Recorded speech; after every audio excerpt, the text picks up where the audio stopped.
Hello guys, magandang tanghali. Nagdala pala akong airpod. Oh. Sino may gusto? Wow. Pupunta kasi ako ngayon ng Las Piñas. Tapos may isa tayong followers doon. Madadaanan lang din yung planta na pinagtatrabahoan niya. So ngayon, dadalhin ko to kasi gusto niya raw to. Ibibigay ko to sa kanya ngayon. Kasi wala daw siyang oras na makapunta dito. Kasi gawa nga ng busy siya sa trabaho niya lagi. Hindi siya pwedeng mag-absent.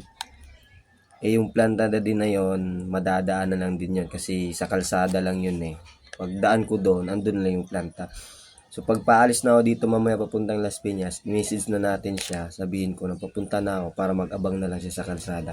At iabot ko na lang to kasi mamaya pag matagalan pa ako mag-antay doon baka maabutan ako ng traffic. So pagdating doon, abot ko lang to sa kanya mamaya. Ha? Abangan nyo na lang mamaya. Samahan nyo muna ako mamaya. Wala na naman doon yung mga kaibigan ko eh. Sige na, abangan nyo na lang mamaya ha. Thank you. Sige na natin to.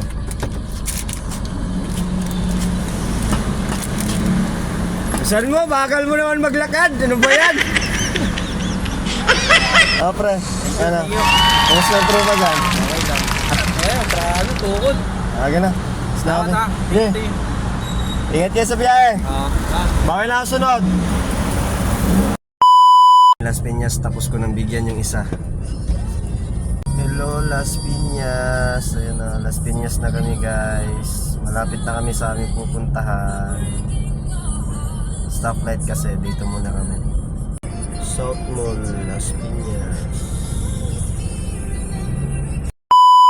Sana na-appreciate ni Kuya yung ano kanina, yung earbuds na binigay natin. Yung dinaan natin kanina dun sa kanya. Na pinuntahan namin. Yan.